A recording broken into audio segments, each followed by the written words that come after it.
to Cincinnati Soccer Talk, powered by FC Cincinnati supporters. Get in touch, soccer fans. Email us at cincysoccertalk@spmt.tv. Now, here is your host, Nick Suberling.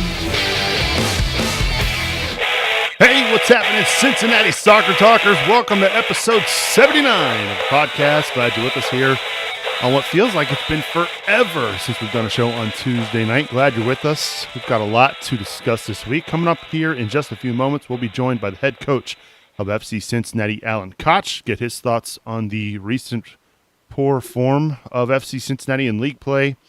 And, of course, we want to hear from you on the King's Hammer hotline, 513-399-KICK, 513-399-KICK. Our main man, Griffin, standing by, ready to take your calls tonight. If you don't feel like calling in, of course, you can hit us up on the Twitter as well, at Cincy Soccer Talk. You can also email us feedback at CincinnatiSoccerTalk.com. Before we get started, we always welcome in our co-hosts for the evening. I'm glad to welcome back the one and only Brian Weigel to the show. Brian, how are you, buddy? Not too shabby. I'm just thankful that there are plenty of Louisville supporters out there to tell me how to be a true supporter. I want to thank them for all their great advice on social media over the past 24 hours. Fair enough. I'm sure we'll be diving into that a little bit this evening. I'm glad to have you back. Wait, give or take. Also glad to have back the voice of UC women's soccer, the one and only Boston Brazel. Boston, welcome. Hey, Nick. Glad to be back on. Appreciated Brian Weigel's grassroots comment right there. It is Thank true, you. though. That's good. I've gotten a new gig doing announcing for UC women's soccer. It's going well. Getting better each and every week. It's kind of a new experience, but the great experience I've gained from Cincinnati Soccer Talk has already helped me. Well, glad to have you back, Boston, as well. Congrats on the new gig. And last but not least, the one and only, the Wolfman, Bill Wolf. What's up, buddy? Oh, just happy to have school started up again, kind of get back into a more regular schedule. When you're a parent and you have a kid, it's summer gets a little long, and you start to kind of adjust yourself around having this child not being structured. So, yeah, I'm just happy to kind of get back into things. Yep. We know apparently there was a big echo, and that would be 100% on me. I should have turned a knob that I didn't, so it should be okay now. We apologize for the technical issues starting tonight. It's one of those evenings. Sub's in poor form. What can I say? Should be fixed now, though. And, yes, we should be good to go now. So I apologize for that. So thanks for sticking with us here on YouTube and on Facebook. Glad you're with us. Again, if you want to get in touch on the King's Hammer hotline, King's Hammer hotline, 513-399-KICK. As I mentioned, we're going to be joined by head coach Alan Koch here in just a moment. But let's first go over, I don't even know where to begin with what happened over the weekend. FC Cincinnati going to New York, losing 4-0, and what was I don't know the words, Brian. Maybe a less than inspiring performance. I know they had just come off the difficult loss to New York Red Bulls in the Open Cup on Tuesday night, but man, I just did not see that coming. Well, you kind of did a little bit. I think you and I did both predict losses in the Growler Cup this week, but in terms of the 4-0 performance, I thought that was troubling to say the least. But I don't know about you guys. I don't feel that score line was indicative of how we played. I thought there were moments that we played very well. I thought we had some really good goals. How much would that match have changed if Jibby would have scored in the 8th minute? We can go down the whole list of how there's breakdowns here and there, but really it's just 4 big foul ups, mental mistakes really that cost them in this match. Yeah. Boston, what are your thoughts on what happened over the weekend against Red Bulls to the Baby Bulls? Oh, I'd love to gloss over it, Nick. I'd love to say, well, it's just one game, or yeah, the defense sucked, but we'll get better. We have 10 unanswered goals. 10. We have been scored on 10 times in a row without netting one ourselves, and that makes me drink whiskey. So, whiskey drinker, Is it do you is it think really that is it hang on? Is it really 10 unanswered though? Because I guess Yep. it's Yeah. Not the Open Cup. if you can, yeah, in Well- league play, I guess if you're going to qualify it with league play, either way, 2 really poor losses in a row in league play that are not good, right, Bill? I mean, that's I don't know Yeah, how else to describe it. Yeah, I mean, obviously, it's one thing to lose a couple games. It's another thing when you can actually say that these are essentially the worst losses in club history. Not that we have a long history, but and that's what I think what bothers people. And it's not even just that we've had 2 bad losses. It's even that they're essentially back to back. It's kind of like earlier in the season when we had 4 red cards, in a row, like game after game. You get a red card, you get 2 red cards, you kind of shake them off. And when they just keep coming, you start to say, what's going on? Why is there a pattern of this? And what, should I be concerned? And I think that's what people are. Some of them obviously are, emotionally tied to this game, maybe too much, but even for the fans who really do care about this team, I would say that they're concerned. I mean, you give up 9 goals in 2 games without scoring one, you got to get a little worried. Not only that, you couple in the fact that despite having a man advantage for most of that game, they still couldn't even manage to score a goal, and yet they gave up goals. That was the disheartening thing. And now you factor in Josu picking up 2 yellows in that game. That's back-to-back matches where FC Cincinnati has had a player sent off. I mean, I guess I'm surprised. Well, Yeah. I mean, Go ahead, go Brad. ahead, Bill. Well, I was just going to say is I think there's things to be said about discipline of our team and frustration cards. Barry got one, our captain, who's been, I would say, Mr. Composed all season. He goes out and just shoves a guy in the back and gets a card. That's something that potentially we need to work on here. Of course, they're in a difficult environment in front of 700 fans. They're getting beat. Things aren't going their way. It's just, to me, it's like if we ever get a goal scored against us, it's almost impossible for us to come back if we're down. We've only done that once this year where we've come down to win a match. That was at Louisville in that first road match. So that's just indicative of like we almost get in our own heads. I don't know if you guys feel that way, but I mean, it sure seems like we either switch off or we just get insanely frustrated and do stupid things once we start going down in matches. I think that's true for sure. I mean, you can just see as these games progress that the players get more frustrated. I think Josu's second yellow was him being frustrated as well. I mean, yeah. Now the one thing I saw from this game, guys, is we did switch formations in the second half. We pulled out Dominguez, we brought in Jimmy McLaughlin, and we ran a 4-4-2. I mean, statistically, our possession numbers, went up to 48% versus 42%. But I thought our chances looked a little bit better. Yeah, we were exposed on 2 goals by Junior Flemings, which were insane goals. And of course, a little bit of mistakes contributed to those, but that's because we were very aggressive. I kind of liked how we at least tried different things, and you saw some, I want to say I saw some progress on the offensive third in that second half.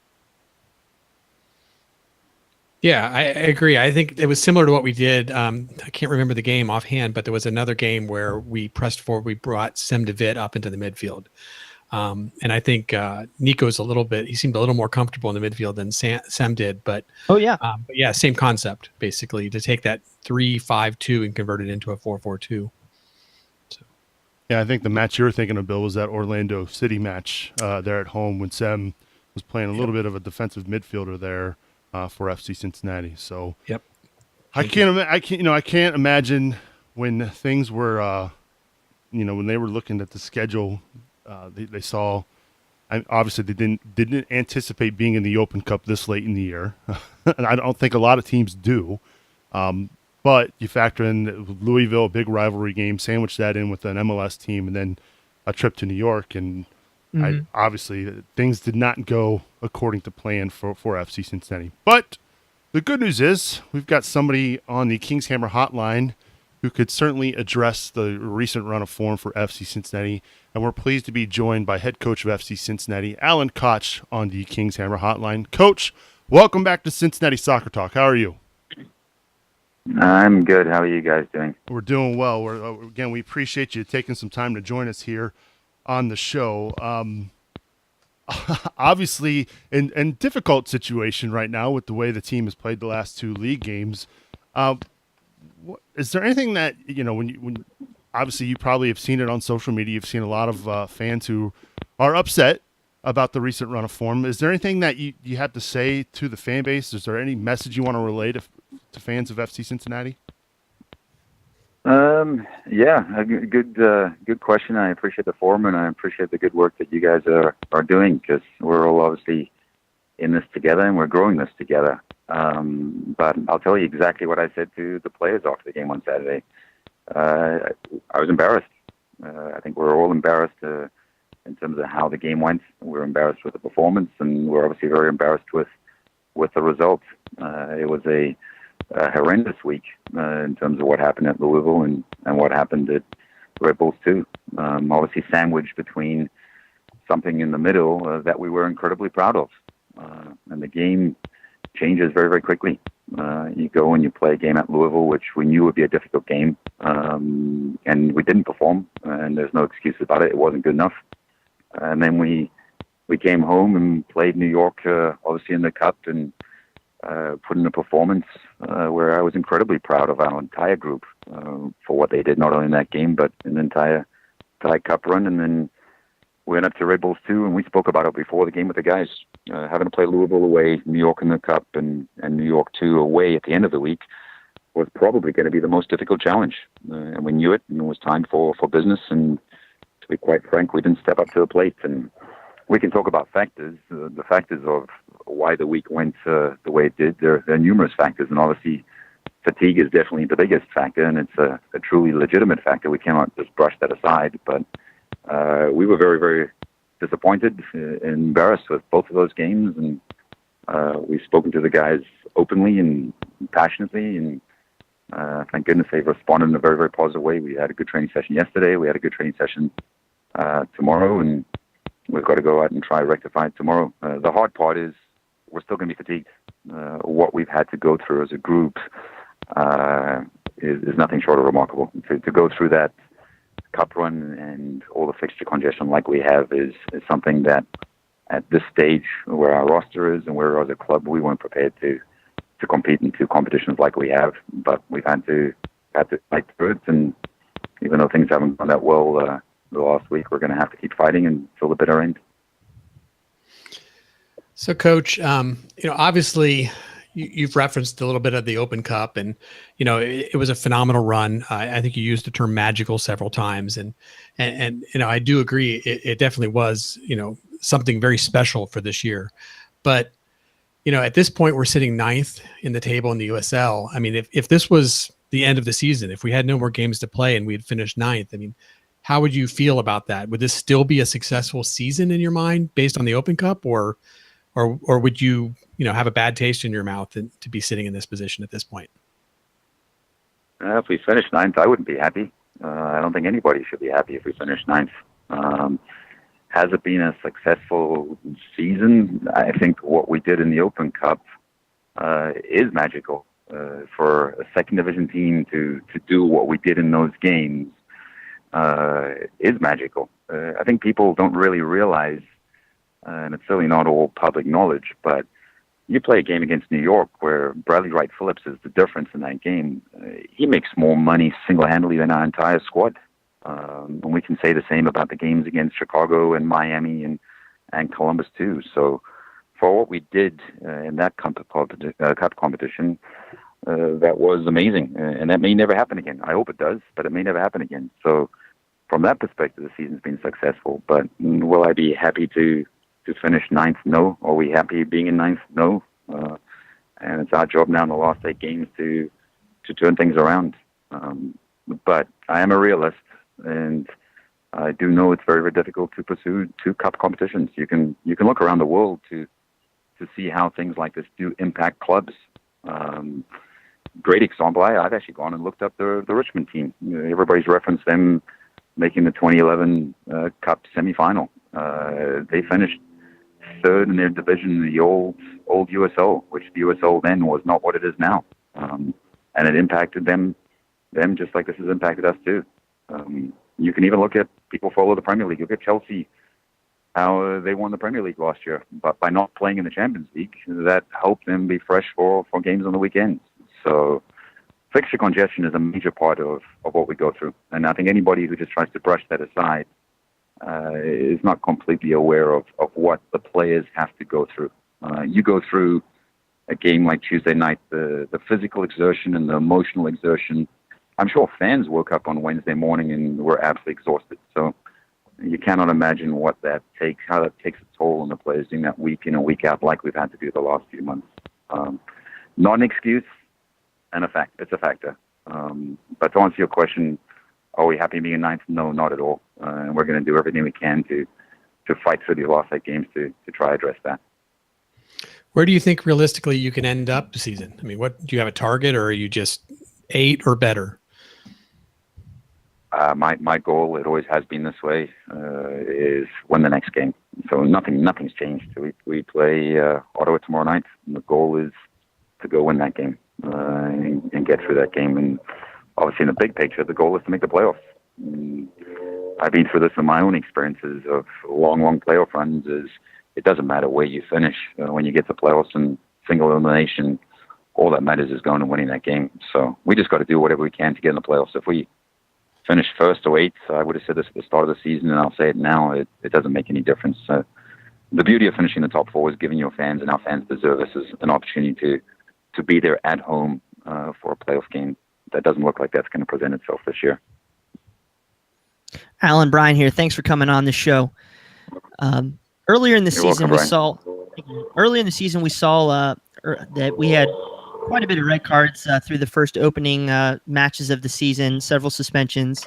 But through the past couple months, it seemed like the team had settled down, regained our composure, put some good runs together. And now recently we've lost 3 of 4. And then we've had multiple caution games, red cards. Are you concerned? Do you think that we're playing from behind? Do you think we have a reputation and we're just making things more difficult on ourselves? What's your take on these red cards as of late? Yeah, to be honest, I don't really get caught up in the cards themselves unless it's something major that we need to address from a discipline perspective. You look at Joe Stu getting his second card the other day. You can look at it from 2 perspectives. You can look at it as he's passionate and he cares and he goes and acts in a stupid way, but at least he's trying to do something. Unfortunately, that gets him his second card. And then on the flip side, I've had a chat with him already and said, you've got to be disciplined and you've got to manage those moments. And we all deal with adversity and we all have to deal in a different way. But if it does come back and it hurts the team, I don't think that hurt the team at that particular time. The game was well and truly over by that time. But there are games where cards are part of the game. You'd suggest your players take cards in certain situations.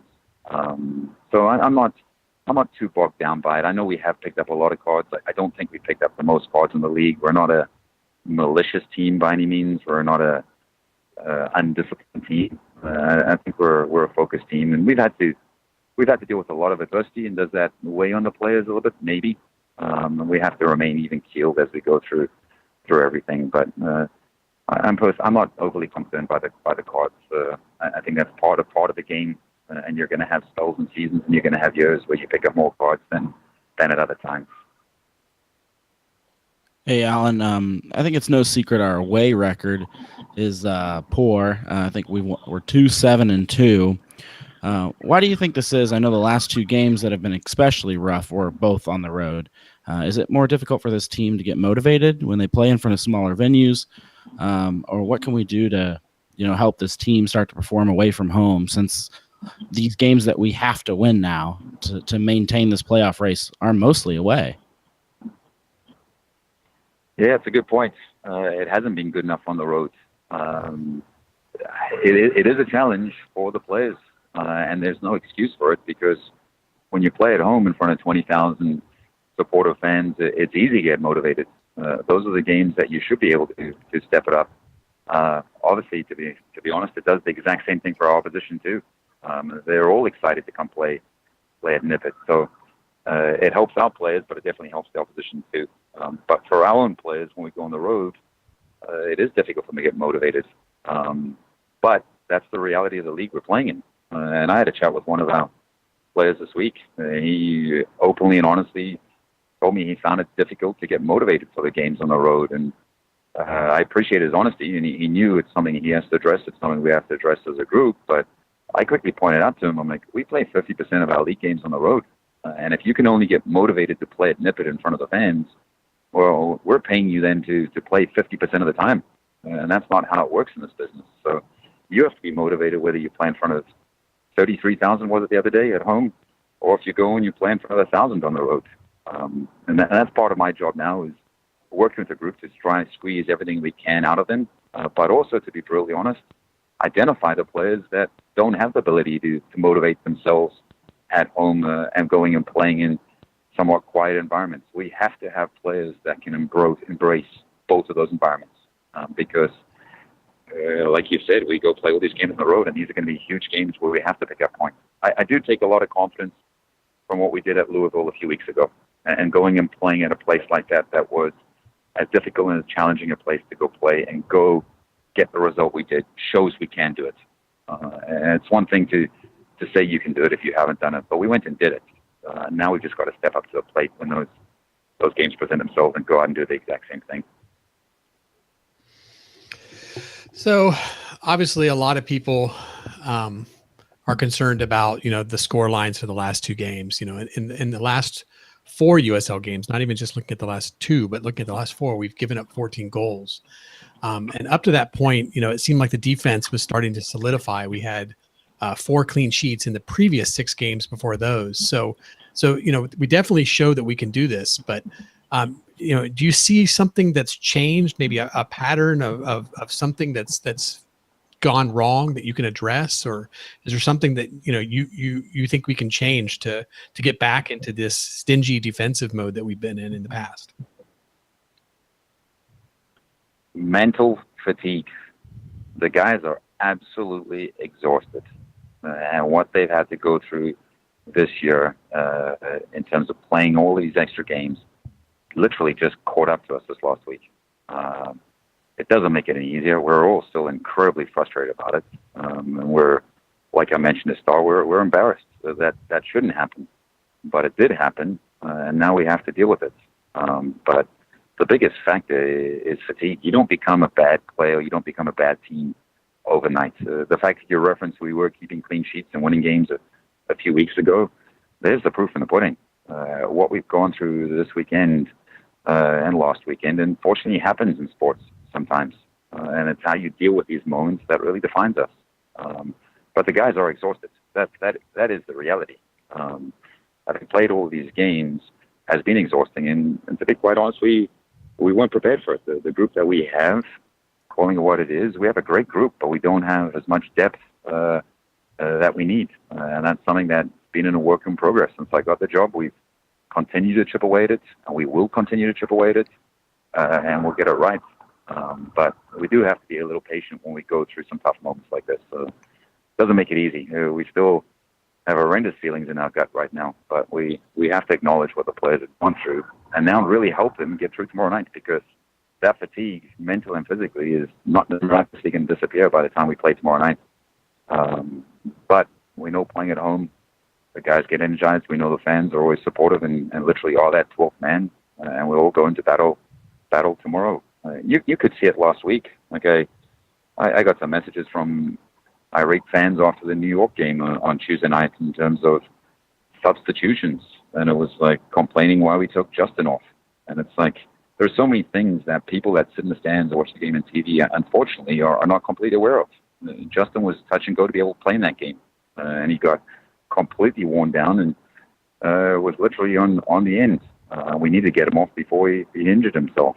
The same would go for Danny in that game. Danny was absolutely exhausted.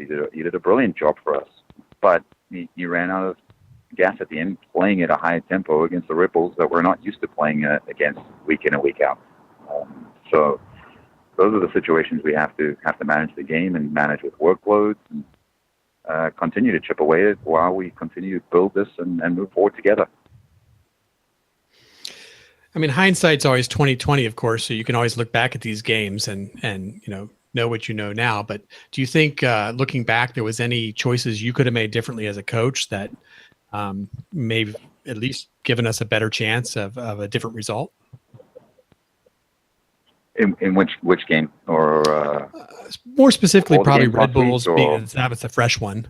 But I mean, were Yeah. there other players that you thought were ready that weren't? And, go ahead. I think Sorry. to be honest, and I hope you can all feel how passionate I feel about this. The New York Red Bulls game, no, we made the substitutions we had to make based on the health and the welfare of our players.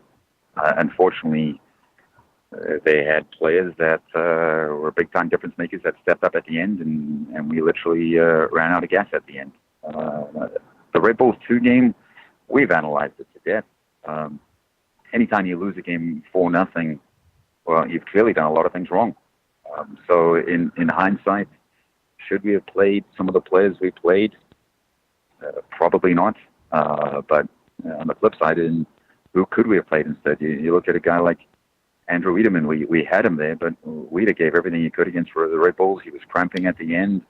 It would have been risky to have played him and put him in the game. So when we were down, I made the decision not to put him in. We're not going to play a player when it looks like things aren't going to go well, and see if we can save him for the game tomorrow. So those are all the big picture decisions that go into it. In terms of could we done anything different? Yes, definitely. We lost the game 4-0. And we put our hands up and we accept responsibility for that. And we have to try to address things as quickly as possible and get ready for tomorrow night. Coach Brian here. I'm no soccer player, but I definitely think the boys could benefit from Uncle Carl flying them down for a 4-day vacation in Mexico. Do these guys have a little bit of time off over the next week? Yeah, thankfully, nobody's flying into Mexico. But after the game tomorrow night, thank goodness, it is literally the first time the guys are having any time off in months. We don't work 5-day work weeks. We literally work 6 or 7-day work weeks. So we're off the game tomorrow night. So we're going to give them Thursday, Friday, Saturday, Sunday off, and it's going to be a much-needed mental and physical break. I'm sure they're probably going to enjoy getting away and probably not seeing me every day. But it'll be a nice little break, which is much needed this time of year for everybody. Great. Now, moving on to some personnel moves and, of course, building towards the next season as well. The one thing I've noticed in 2017 is we've added players midseason where during the 2016 season, we only added one new player through the course of the season. Can you explain to our listeners what decision-making process went into that, upgrading the roster midseason, and just if those players you brought in are moving towards potentially your preferred formation or playing method? Well, I think I always get asked this question, and it's a very logical question, and I completely understand why people do ask the question. It's like, what are the differences between 2016 and 2017? And there's so many different answers to the question. They're so multifaceted. But I guess you're asking in terms of preparation. In terms of the 2016 season, the club and the coaching staff had months to prepare for the season. And if you have a full off season and you have months to go select your players and prepare them properly and give them the appropriate off-season programs and have a full preseason with them, well, you're going to set your team up in one way. That didn't present itself to us this season. We're obviously all aware of what happened, and that's happened, and it's in the past, and we've had to deal with it. But middle of preseason, inheriting a group, well, then the job is to squeeze everything you can out of it. And we went from being a third division team in 2016 to a rapidly improving every single year USL, which now is a second division league in 2017. So it's not really possible to compare apples to apples other than preparation time. Last year the group had time to prepare for being a Division 3 team. This year we didn't have any time to prepare for being a Division 2 team. And that's a big part of why we've made the changes we've made during the course of the year. We're evolving the team. We're building the team. We're adjusting it. And you mentioned in terms of playing the way I'd like to play. to be completely honest, we will only play the way that I truly would like us to play come 2018. But the reality is we're in a fight right now. And we're going to fight as hard as we can with the tools that we have and maximize every single tool that we have, because we do have a good group. And we believe in the guys. And we're going to keep working with them as we move this forward. No, I know Thanks, it seems like roster management or roster building is something that is a kind of a year-round process for you, Coach, no matter which season you're in. And obviously, we know you're still fighting for what's happening here in 2017. But what kind of preparations have you begun as far as 2018, if at all? And when you're scouting for potential players, what kind of other leagues are you looking at? Are you looking at other countries like Ireland, Norway, Scotland, that sort of thing? I look all over. Our game is truly a global game, but what I do is I look local first. And I've always done this. Whichever environment I've coached in, you've got to see if you have players on your doorstep. If we have somebody in Cincinnati, those are the kids we've got to get the opportunities first. And then if we don't, then we go further into Ohio and Kentucky and surrounding states, and then we go look all over the U.S. The reality is, for the top American players, they're playing in the MLS or they're playing in Europe, so it's very, very difficult for us to try and get those players. So that's where international scouting does become very, very important. It's important for us to get the right blend of local players, then American players, and then we only allowed 7 international players in the USL. We only have 6 international players right now, but making sure that you have the right internationals that can come in and really supplement and make the group better. So preparations are well underway. We've been looking everywhere. Myself or Johan, my assistant, haven't been in any trips yet to actually go look at specific players. We will definitely do that in the off season. Our seasons don't end when the season ends. We continue to work all the way through. But we've got a huge dossier of players that we're looking at right now. We're looking all over. We are looking, you mentioned Ireland. We're looking at a few players in Ireland. We're looking at a few players in different places in Europe. We're looking at all the leagues here in North America, the USL, the NASL, the MLS. We're looking at college players. We have something special at FC Cincinnati. We really do, and we have a very special city too. So we have that is great. At the end of the day, right now, we are still a USL team. So it is difficult to recruit big-time players to come play here, because MLS clubs will grab those players up first if they want to come here. And the NASL, to be quite frank, is a league that has an abundance of money. So they have the ability to bring in a couple different players. And I think one of the things this club is very, very proud of is we're being very, very smart financially while we build something. We're not being rogue in how we conduct our business. We're being very, very smart and building towards something. So that's why we do have a huge plan for 2018. We've started working on it already, identifying players. And we're working on our current players, of course. They're the ones we look at first to see who we want to retain and who is going to be part of the project as we move forward. But then we're obviously going to have to bring in a good chunk of players to help us step up and be able next year to compete in the league and in the cup simultaneously. Yeah, I think an important fact that's missed is the USL, despite being D3 and then D2, but even next year, these teams in the USL are not sitting back and staying complacent. They are growing just in a year. Just the difference in play from 2016 to 2017 is amazing. Just the jump, I think, in the quality from all the teams in the East. But moving aside just slightly, we wanted to know if we'd see you out at our second annual FootGolf Classic on Saturday. I just stitched myself, didn't I? Because I told you I'm giving the guys Thursday, Friday, Saturday, Sunday off. So you know I probably have a little bit more spare time on my hands. I don't have any plans just yet, but let me go take a look at my day plan and see what we can do. We got beer. Well, we'd like to end on a much lighter note, Coach. And we appreciate you spending some time with us here on the podcast. Usually, in fact, I think the last time we had you on, we asked you if you had the Skyline, but now we've got to ask you if you've had some other Cincinnati staples, not just like Skyline and Gold Star, but like Camp Washington chili, They do another Cincinnati style chili, blue ash, etc. This is a question coming from Lindsay Kraling. She wants to know if you've had a chance to try other places like that, or if you've tried Geta. So I've heard of Geta. I actually looked it up, and I can't even remember what it was right now. Was it something to do with, there's a bit of sausage and cheese Peanuts. together? Is that what it is? Mixed? Or potato, maybe? Oats. Oats. Yes. Steel cut oats, is that right? Yeah. Is that what it is? Yeah. So you're kind of close, but it's more sausage and oats. Okay. Sausage and oats. Okay. No, my apologies for not knowing. I should remember what it is. I actually looked it up. So, I've done Skyline once. I enjoyed it. I think I'm going to make it a once annual thing that I do. I haven't tried anything else other than I have been to Raiders Nice. probably way too many times. I enjoy my ice cream.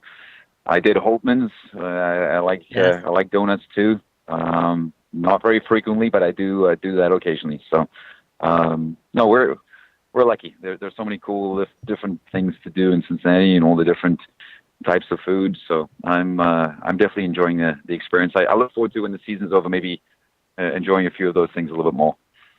Fantastic, Coach. Again, we appreciate you spending some time with us. And I know it's been a rough couple days, but we appreciate you coming on to talk about the recent form. And we wish you the best of luck down the stretch here in this playoff run, Coach. Awesome. I appreciate it. I'm looking forward to seeing you in the stadium tomorrow night. We're obviously going to give it everything we can, but looking forward to seeing a truly positive energy in the stadium, and let's go ride that wave together. Good luck, Coach. Appreciate it. Thanks, guys. Bye-bye. That's head coach Alan Koch joining us here on the Kings Hammer Hotline. Really kind of him to join us here on Cincinnati Soccer Talk. We've got phone lines open, though, 513-399-KICK. Griffin standing by waiting to take your call.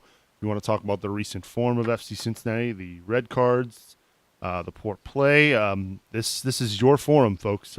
Chime in, vent, whatever you want to do. Come chat with us here on Cincinnati Soccer Talk. I was interested to hear that last part there about preparations for 2018. I think he's ready to reload this roster, especially with what's happened what feels like the last few weeks. Now, I know a lot of that has come down to mental fatigue, as he reiterated quite a bit here on the show. But I think you're going to see some changes to this roster here in 2018.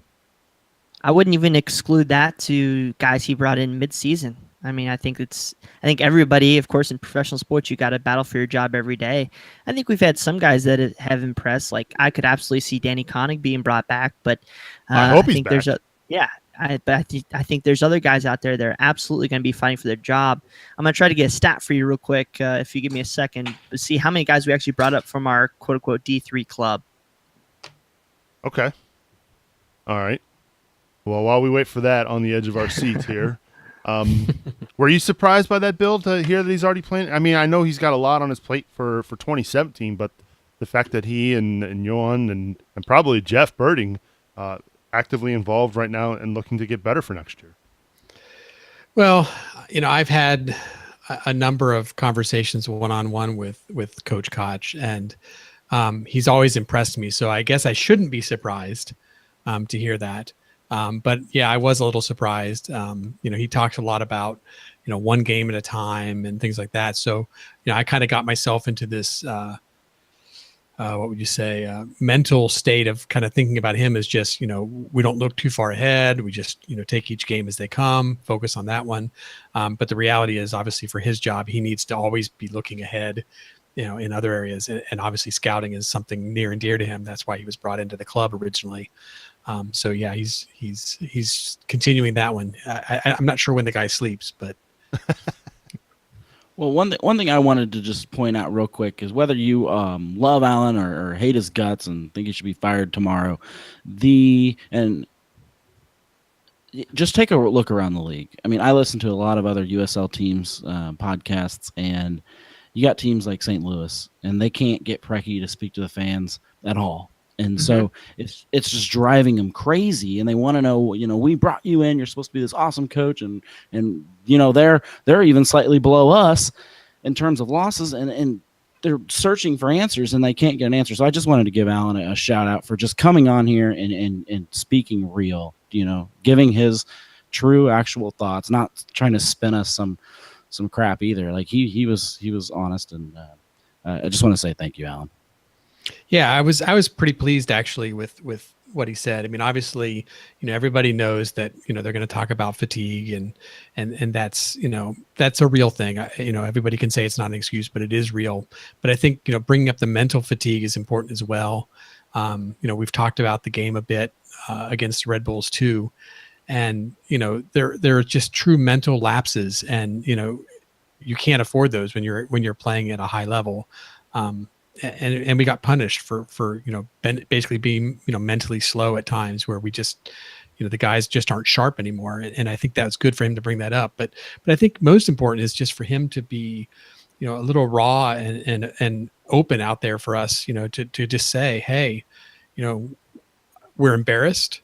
That wasn't who we think we are. And I think to hear him say those things is important. For me as a fan, it's good, for him not just say, hey, we were tired, don't worry about it. But to say, there's more to it, that, this wasn't good enough. We need to do better. And that they personally felt upset by it as well. So yeah, I appreciate it as well. Now, the one thing that kind of gives me a little concern about this whole process and kind of what he touched on the interview today, he's been with the club since January 1st. So he did have about half an off season to help put together some players onto this roster. How far away must have been his vision for this club and the players he wanted versus the players that our previous coach wanted? To me, that's a little bit mind-blowing, just the different styles of guys that are on the same staff. Let's not hide behind this fact. This is one of probably the more expensive payrolls in the entire USL. So we should be able to go out there and get some results. I mean, Coach said he's disappointed being ninth. Yes, we did make a great US Open Cup run, but I mean, at the end of the day, these guys have to perform. They're getting paid to do it. As he said, a guy was questioning his willingness to get excited for away games. I mean, I really can't wait to see what kind of coach or what kind of player Coach Koch brings in, especially on that mental side. I mean, it's just, there's a lot of things to digest in that whole conversation that we had. And let's also factor in too, there are two guys off the top of my head they brought in this offseason that didn't pan out that they could have really used during this cup stretch. Victor Mansoret, had he been the quality guy we thought he was going to be, he could have, given some rest to some other guys. Probably Andrew Wiedemann wouldn't have played nearly as much had Mansoret been available. Same with Daryl Fordyce. Those are two guys that I think they were really relying on, and when it didn't pan out, now they were stuck. And then they continued to win in the Open Cup, and that meant stretching out guys that they really didn't want to stretch out. And so I think those two signings really kind of are biting them in the butt right now. They're really feeling it right now.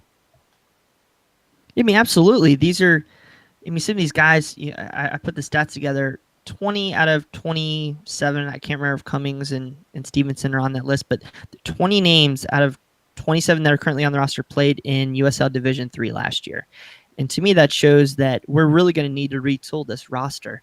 I mean, if we can go get guys that were in the NASL in previous years, potentially MLS players, I mean, that can only be good things for us. Look at what Tampa Bay did. Yes, they're not world beaters, but they went out and got Alex Morel. They went out and got a couple really high quality foreign signings. They got Damian Lowe, who they shipped off. They got Sean Brown, who they shipped off. Those are the guys that we need to go out and get versus poaching some of these middling to top quarter USL clubs. And it seems like, just of the players and the clubs he was looking at, that looks like what he might be trying to do.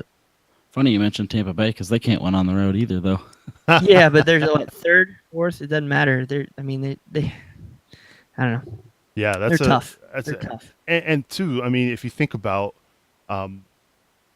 we talked about, and we've talked about this at length amongst us, that they spent so much of the off season worrying about, and maybe worrying is not the right word, but they really emphasized we're going to score goals. We're going to be playing entertaining soccer. So they brought all these forwards in, and now where we're really hurting is in the midfield.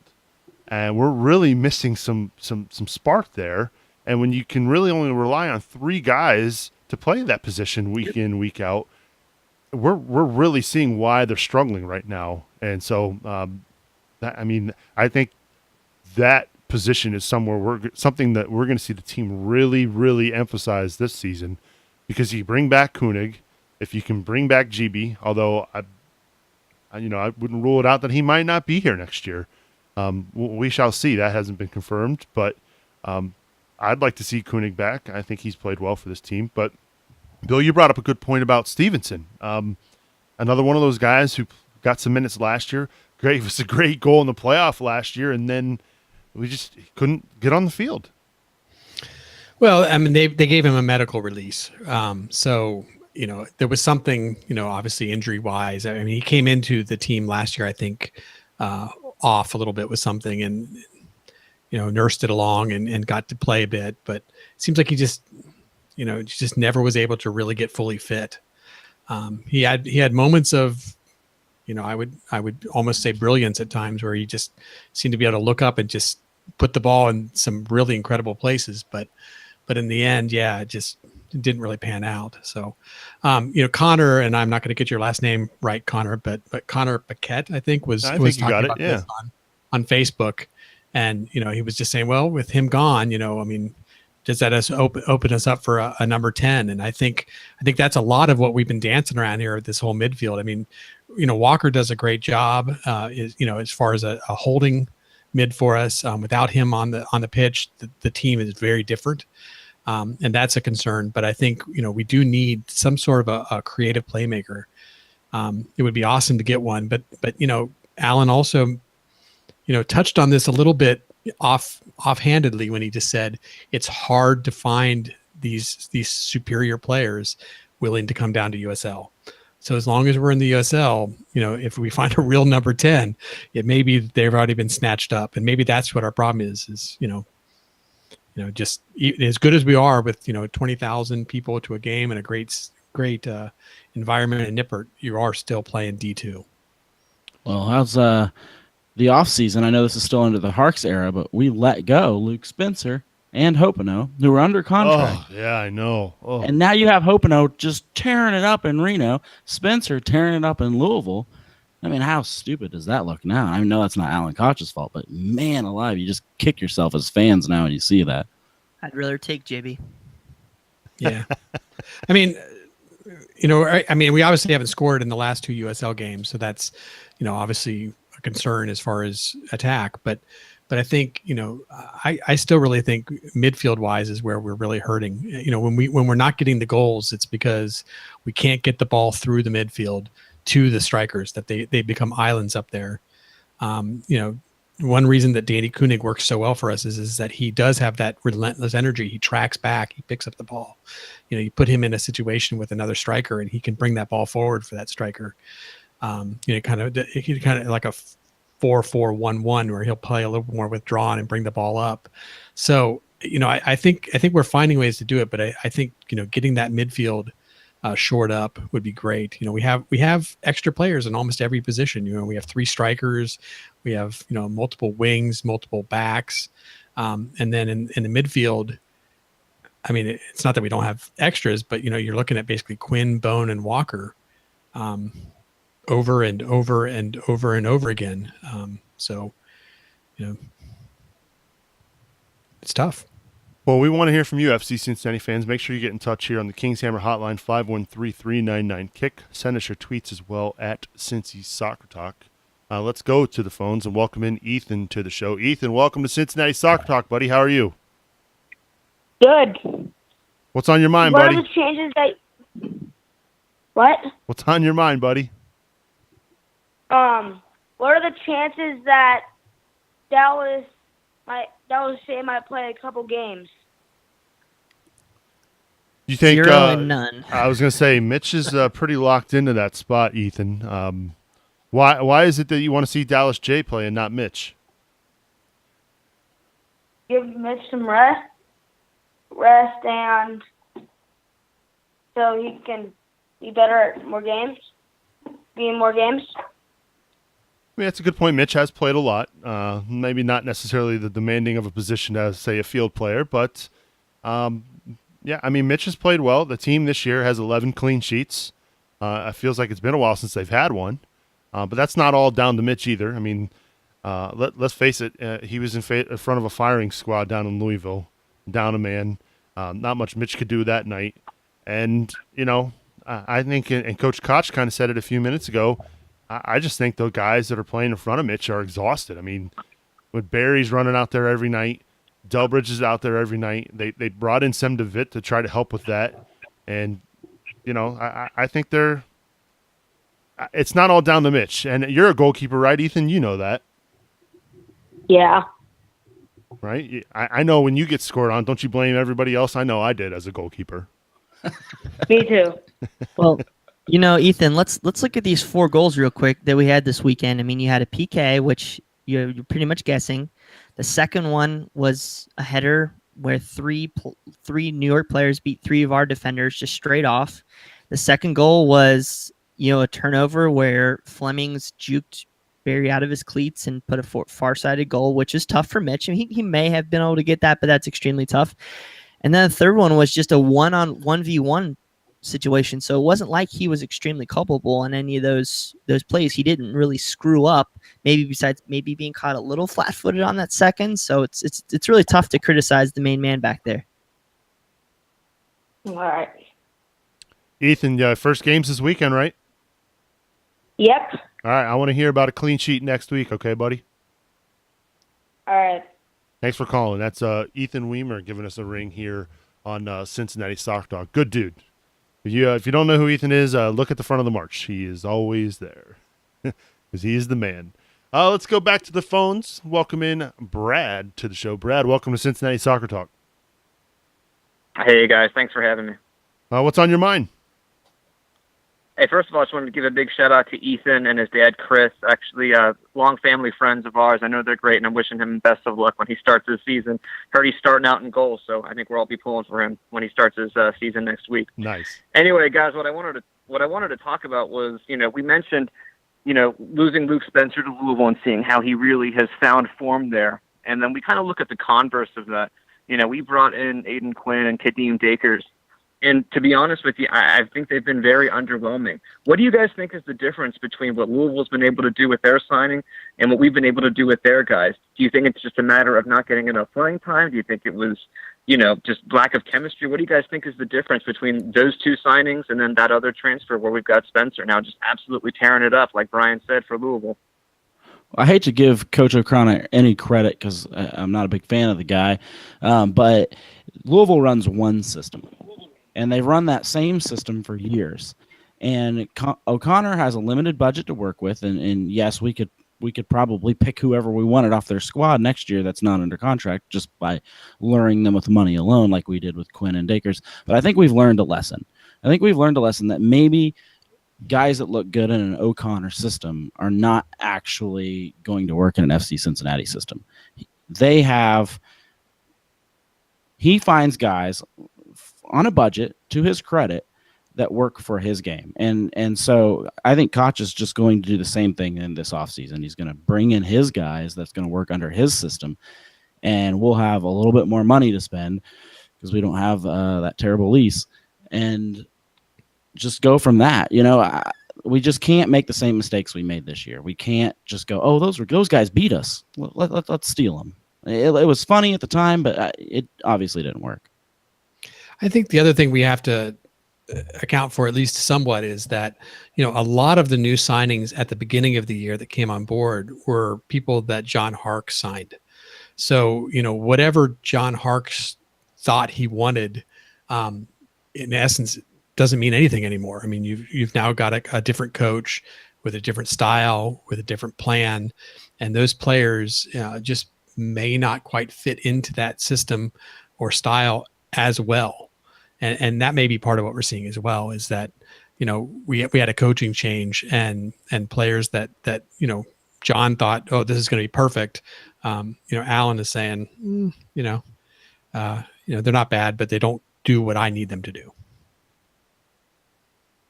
Yeah, and I got to agree with you guys on the point about James O'Connor. I mean, despite what we say, and just he clearly runs one of the most disciplined, if not the most disciplined side in the league.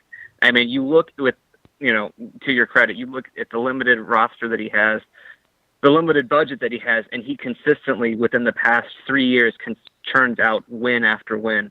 And so I guess that's just what's frustrating after we take, two of his top players, and then they don't really come to fruition here with us. So I agree with you, though, about in the offseason. Hopefully this being Koch's true offseason, giving him the chance to get his guys going and giving his guys a chance to, fit in with the group and see what he can do with them. I hope that'll fizzle out. It's just obviously very frustrating to see, guys like Quinn and Dakers who burned us consistently last year, and then they come here with us and they just don't mesh well. Real quick question here, Brad. Do you think James O'Connor could have managed his team better with a smaller staff with 8 more games played than he has currently right now? I mean, that's where we're at right now. We play, I think, 8 more games than they have if you include the Valencia match. Yeah, and I hear that number thrown out a lot, and I agree. What we're going to have to see, half of that is going to be conjecture, and the other half will remain to be seen. Because I believe they still have 2 or 3 games in hand, maybe against the league leaders in games played. So we'll see how they do, at the end of the season. Now, the other half of that, though, is that they've had a much more even-paced season. They didn't have as deep as an Open Cup run as we did.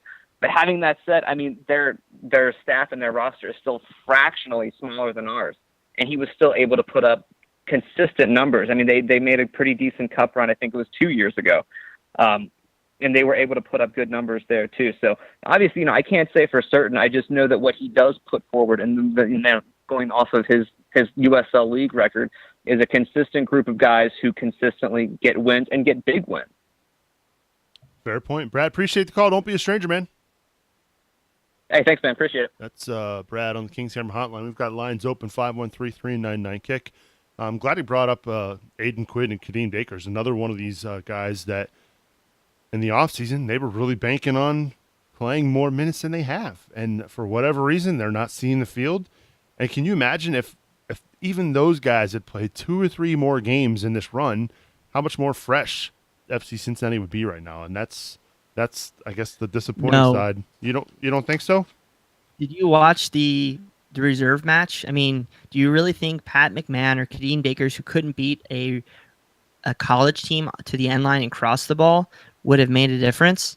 I just don't think so. I think we've seen all we could out of Dakers. He, through 4 years, I think 4 years as a pro, or maybe 3 years as a pro, he's consistently lost his spot.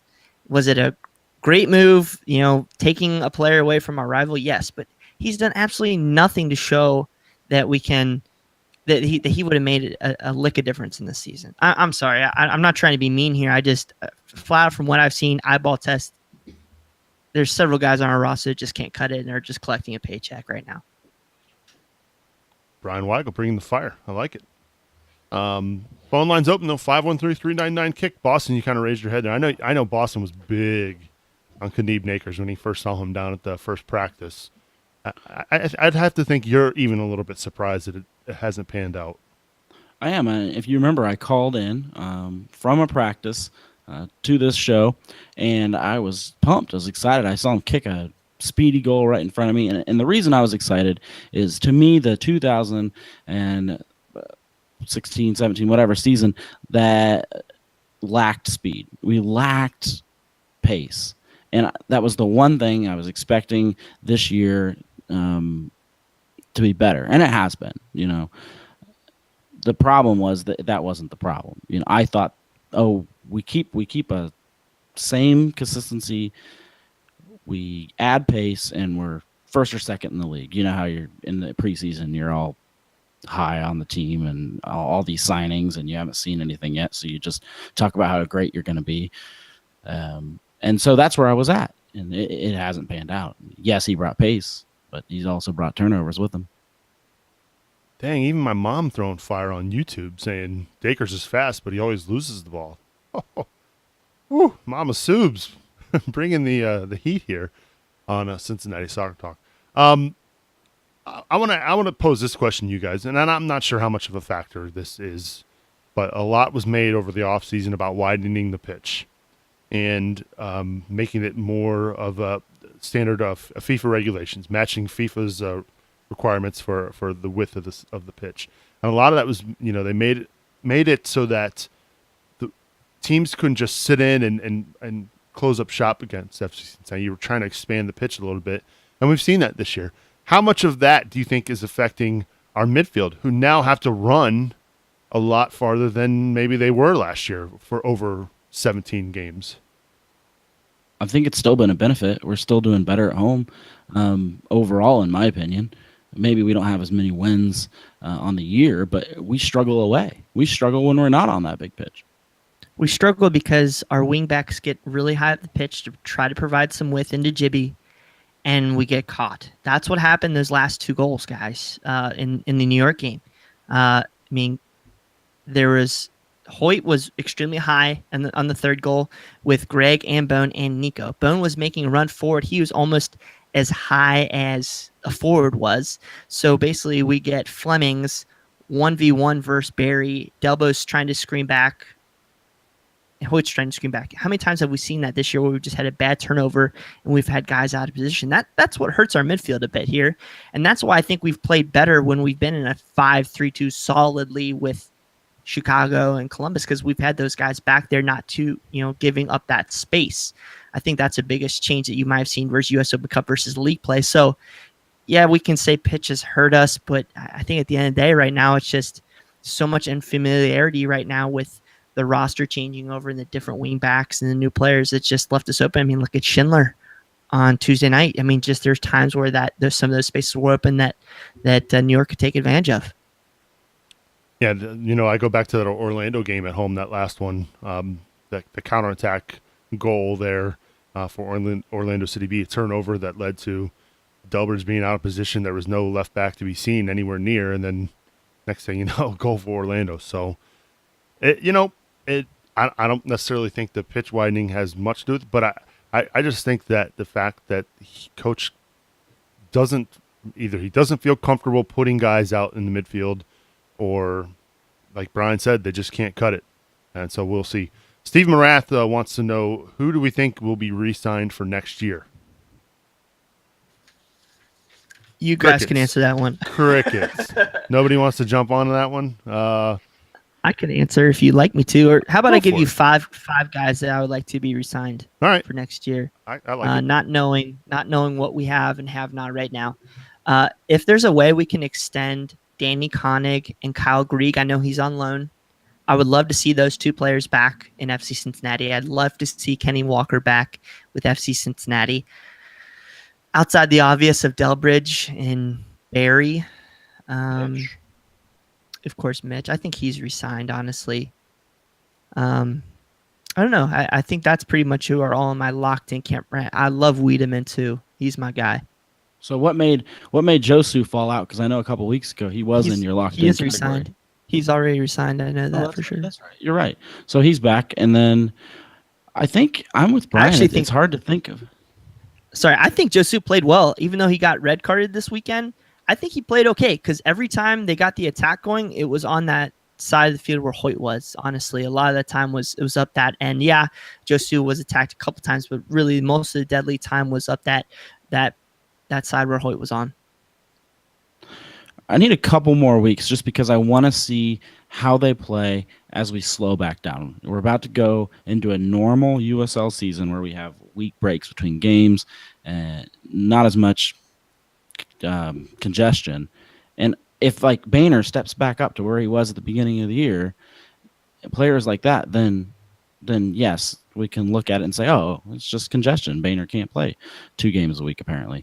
So give me a couple of weeks and I'll be able to answer that. He's one of our leading minutes leaders in regular season play.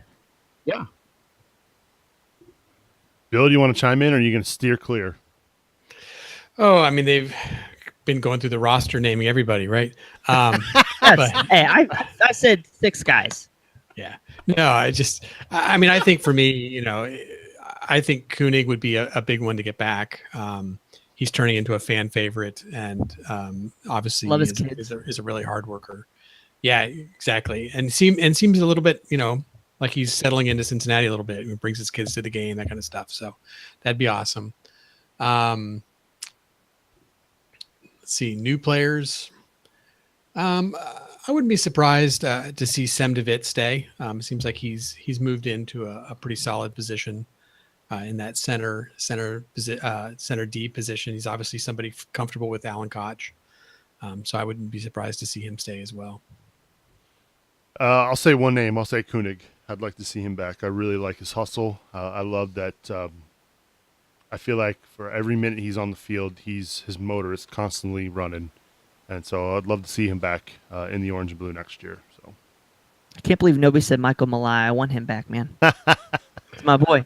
Did you see his response to your 3 words? Go. What'd he say? Didn't he say I'm available? Whenever you're ready. Oh, whenever you're ready. Yeah. He is doing a celebrity Dancing for the Stars thing, so check out his Twitter. We gotta go get a orange and blue table for him. Oh, that would be awesome. Nice. Is he coming to foot golf, by the way, on Saturday? I believe so. Hey, speaking of good foot golf, that's what you call a segue. This weekend, August 26th, Woodland Golf Course. That's right. It's not too late to get registered for the 2nd annual Cincinnati Soccer Talk Foot Golf Classic. You can do so over at cincinnati-soccertalk.com/footgolf. It's $200. I mean, it's going to be a great time. The winner of the Classic this year gets a growler. How cool is that? Every golfer is going to get a Cincinnati Soccer Talk lunchbox for participating. Beer cooler. Yeah, it's the same thing. It's a lunchbox if you ask me. Beer cooler. Yeah. If you're 21 and over, it's a beer cooler. All right, it's a beer cooler. Beverage carrier.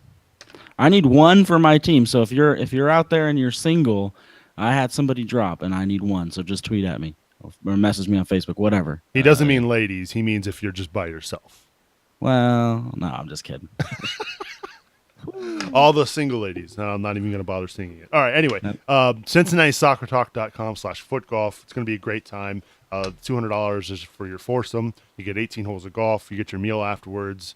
Lots of things we'll be raffling off. A lot of great prizes. Big thanks to Joseph Auto Group, Rhinehouse, Queen City Firm, and there's one other that I'm missing. 513 Shirts. 513 Shirts. Big thanks to them for supporting and sponsoring this year's event, benefiting sports games for kids. So again, CincinnatiSoccerTalk.com/footgolf. The $200 is for a team, by the way. Correct. Sure Yeah, foursome. Yep. Thank you for clarifying, Bill. Yeah. How about this? 25,000 tickets sold for the U.S. Women's National Team match coming up in September. So congrats to, I'll tell you what, if it's one thing, FC Cincinnati, I don't know how much they have to do with this, but the fact that another crowd of over 25K at Nippert Stadium for a soccer match is always great. So kudos to them. And looks like some requests for bid have gone out for the new FC Cincinnati Stadium. Brian, you want to fill people in on that? Yeah, it looks like that FC Cincinnati must have sent through several local RFQ or RF whatever sites for bidding on large projects. They've actually set out a $200 million stadium estimate that they're trying to get bids for, and it says through our buddy at Jesse Garrett 1 that there are 3 locations. So if you were hoping for just a lockdown location, it does say all the 3 different location sites: West End, Oakley, and Newport. But I guess it does say on there that they plan to break ground April 2018. So I don't know if that means anything, a good sign for FC Cincinnati or what, but they're definitely progressing on getting that stadium built. That is good news, FC Cincinnati fans. We'll stay tuned right here to Cincinnati Soccer Talk, because we'll have updates as we get more information surrounding that stadium project and any kind of location that may be announced regarding the stadium. So good stuff there. Of course, don't forget, check out March to Match Day. Ryan does a fantastic job with that podcast, previewing Ours is the Fury. That's the Ottawa Fury podcast. That is who FC Cincinnati will be taking on this week. They're coming into this match 11th place. And this is a team that played in NASL last year. A lot of high hopes for them. Just recently relieved their head coach of his duties. So they're kind of on shaky ground at the moment. But either way, this is still a tough team with a talented roster. FC Cincinnati better be ready on Wednesday night, Bri. Absolutely. Got to speak with Ryan Shannon of Ours is the Fury. Go check that out. Just download it, or you can check it out on our 5 Things to Know story for the match. So a lot of great things. It's a team in flux. They've signed Julian de Guzman as their head coach, who's kind of captain Canada, I guess you could say, for their national team. So they're coming into a lot of question marks, and I think it should hopefully be good things for FC Cincinnati Wednesday night. Good stuff. Check it out, March to Match Day. If you want to get that episode, all you got to do is subscribe. I try saying that 3 times fast. Subscribe to Cincinnati Soccer Talk. It'll automatically download to your phone or device or however you listen to podcasts. So go subscribe so you don't miss a single minute of Cincinnati Soccer Talk. We did not do last week. We didn't do Growler Cup picks because of the New York Red Bulls game. I got a point. Brian got a point. And I feel like not that many people got points that night. Of course, I got a point. Yeah, because you're just awesome at this game, which means you're going to lead off this week's Growler Cup picks as FC Cincinnati hosts Ottawa Fury. First time these two teams have ever faced one another. So, Bri, what's going to happen Wednesday night? Well, if you downloaded March to Match Day, you'd know that I picked a 2-1 win for FC Cincinnati. We've been scoring a lot of goals at home lately, multiple goals, I want to say, through the last 5 or 6 matches. And I think that's going to continue. The crowd's going to be hyped behind FC Cincinnati. Is it going to be 20,000? I'm not sure. I think that this might be one of those games where, people decide to stay home on a Wednesday night, especially because school just started. So I don't think it's going to be one of our largest crowds, but I still think it's going to be intense. The guys are going to want to end on, getting 3 points with 12, I think like a 12-day break ahead of them. So expecting a lot of good things, plus the unfamiliarity surrounding the Ottawa camp right now. They lost a game under de Guzman, and then they drew actually down in Tampa on the weekend under de Guzman. So they played 2 games in Florida. They're going to fly up here, and we'll see how it goes. Now, of course, we're going to be without Josu, so it's going to be interesting to see if we do a 4-2-3 or 4-4-2 like we ended versus New York, or if we're going to go back to that 3-5-2 that we started the match with. So Pollock will play. Pollock could play, absolutely. That would be a welcome sight. I mean, he was having a fantastic year until he got injured by that Lancer. So Brian's going for a 2-1. Boston, what do you got for us this week? What's Ottawa going to do against FC Cincinnati? I had a 2-2 just because I've lost a little bit of faith. I'm going to change it tonight to a 2-1 FC Cincinnati win, only because I've since realized Ottawa played last Saturday. They play tomorrow, and then they have to turn around and play again on Sunday. So that's 3 games, and a lot of it's on the road. They have to rotate. They cannot play all their guys for all this, and we can throw the book at this game. So as we get a break after this. So I'm giving FC Cincinnati a 2-1 win just due to that. Boston's going for a 2-1. How about you, Bill? I'm going to say 2-0. So Boom. It's been a while since we've had a clean sheet. I think Coach Koch said they were embarrassed by the last 2 USL score lines. And I think they're going to come out firing, and I think the defense is going to line up solid, and they are going to be everything they've got to make sure that this game is a clean sheet to prove that they should be on the pitch. Great minds think alike, Bill. You took the words literally out of my mouth. I was going to say they're kind of due for a clean sheet with the way things have been going the last few weeks. I also said 2-0, the result going to the orange and blue soccer ball kicking good guys. I feel like we haven't said that in a really, really long time. That's so 2016, right, guys? Wow. I miss my boyfriend Yosef. That's Yeah. what I heard. Yeah, it was in the last Growler Cup predictions, I think.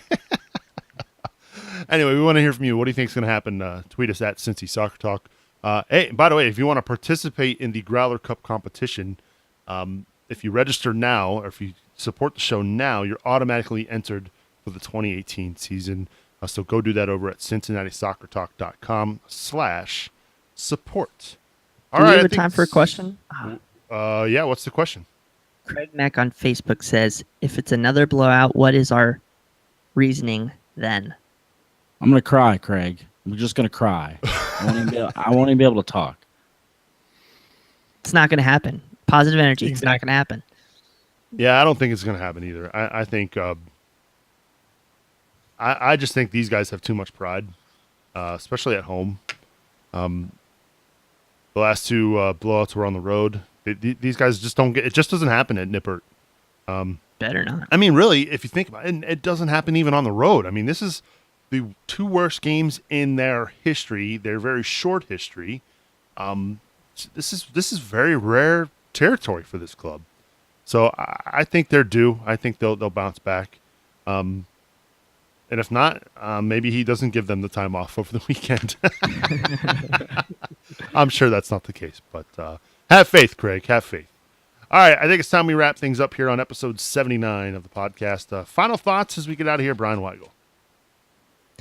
You guys get out to FootGolf this weekend. We still got some spots. We do have more people sign up than we did last year, so that's always a good thing, but we're always hoping for more, so get out there. And also check out, we're going to have a special EPL show coming out this week. It was a live show recorded Tuesday night down at Rhine House, so make sure to stay tuned to your favorite podcast network to get that episode as well. Good stuff, Bri, as always. I appreciate it. This just came across the Twitter. I guess I never realized this, but Kenny Walker is your league leader in tackles, and tackles 1 this year in USL. That's a good stat, right? Yeah, I mean that just shows you how important he is to this team right now. He almost can't come off the field, and that explains some of the fatigue he might be experiencing. So, thought that was an interesting nugget that came across there from Opta Jack on Twitter. Final thoughts. The voice of UC women's soccer, Boston, Brazil. Win. We got to win. And not only do we got to win, we got to beat these teams that are also in the playoff race. Ottawa, Pittsburgh. We play New York Red Bulls again. Get out, support these guys, especially the few home games that are left. At this point, losing is going to be very unacceptable. Drawing is even not okay. We need points. Preferably need to get to that 45-point range to get in the playoffs. Good stuff, Boston, as always. If folks want to tune into your broadcasts for UC Women's Soccer, where can they hear you at? We'll be on the air Thursday. UC Bearcats playing again. They've won their first 2 games. The ladies are excellent this year. Great team. And so you can tune on UC Bearcats TV or log on to the UC Soccer website. Fantastic. Appreciate time and effort as always, Boston. You're the man. Appreciate you, Subs. Oh, thank you very much, Boston. And last but not least, the one and only Bill Wolf, the Wolf Man. I'm waiting for my wolfhound. It's one of those nights. Not on top of my game tonight, Bill. I'm sorry. I'm like, I can't speak until the howl's done, right? So I'm going to take a minute to change, shirts here or whatever, put my armor on a little bit and be a knight. And I'm just going to say, when we're in the Bailey and we're in the center there and the team's down, that is not the time for us to hang our heads. That's not the time for us to get negative. It's the time for us to get louder, to be positive. We know that the team has had a rough time. We know that we haven't got the results we've wanted in the last 2 games. So this game tomorrow or Wednesday or whenever you're listening to this Ottawa game coming up, this is the time for us fans to come out and really support the team, cheer loud, give them the support they need. Coach Koch has said they're still dealing with the fatigue. They're looking forward to their time off. They got to get through this game. So we have to be the 12th man. We have to give them the energy they need, and we have to help them through this last game. I think it's Nippert. I think with 20,000 people there supporting the team, they should be able to do this. So let's all just join in and do the best we can to bring home another W for the team. I like it, Bill. I like the positivity. We can always count on you for the positivity, right? You're almost like the voice of reason around here. I hear that sometimes. My final thoughts as we get out of here. I don't know how to talk about this because it's kind of difficult. I've got kids, and when I read this story last week, I was kind of heartbroken. There was a fan of FC Cincinnati, and you guys are going to have to fill me in. I don't have it in front of me. I just vividly remember the story of a young teenager who passed away, who was an FC Cincinnati fan, and I don't know. I read that story and I was pretty heartbroken. I think you guys might know the details a little bit more. But it's just when you see kids like that who pass away at an early age like that, it's disappointing. The kid had received a heart transplant from an FC Cincinnati fan, and he was not a fan of FC Cincinnati, but he felt like he had to be a fan of FC Cincinnati because his donor was a fan, and I thought that was pretty remarkable. And I don't know, guys. When you hear stories like that, it's hard to put into words. Just you hug your kids, hug your family members, and our prayers go out to the family.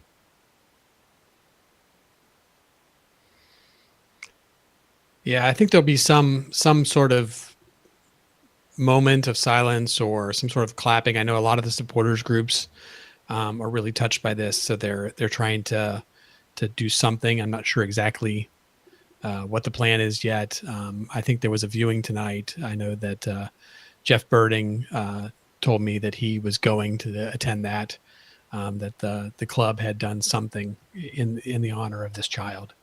So yeah, it's I think just the way it happened was what touched so many people's hearts that he had, his parents had actually reached out and made a comment about how much joy he had got from FC Cincinnati since becoming a fan. So it's crushing to the family, and it's sad to hear. Yep, of course. I hate to end the show on that note. Maybe I'll try and cheer everybody else up. If you want to hear more of Cincinnati Soccer Talk on local airwaves, hey, Subs is going to be on Lance McAllister tomorrow afternoon, 4:45. If you want to check that out, I'm sure Lance is going to grill me pretty difficult tomorrow after speaking with Coach Koch. Also, make sure you tune into that on iHeartRadio and, of course, on 1530 Homer, 1530 AM. Of course, I'm going to go on the show, and I'm going to throw Brian Weigel under the bus, just like he did the last time I was on the show, or last time he was on the show, I should say, saying I was a terrible foot golf player. I beg to differ. Truth. Fake news. That's all I'm going to say. What place do you guys come in? I don't think we were in last place. I'm pretty sure we weren't in last place. I'm like 75% sure we weren't in last place. All you need to do, people, is go look at the video of that Nick made for this upcoming foot golf tournament, and right at the very end, there's a little clip of Nick playing.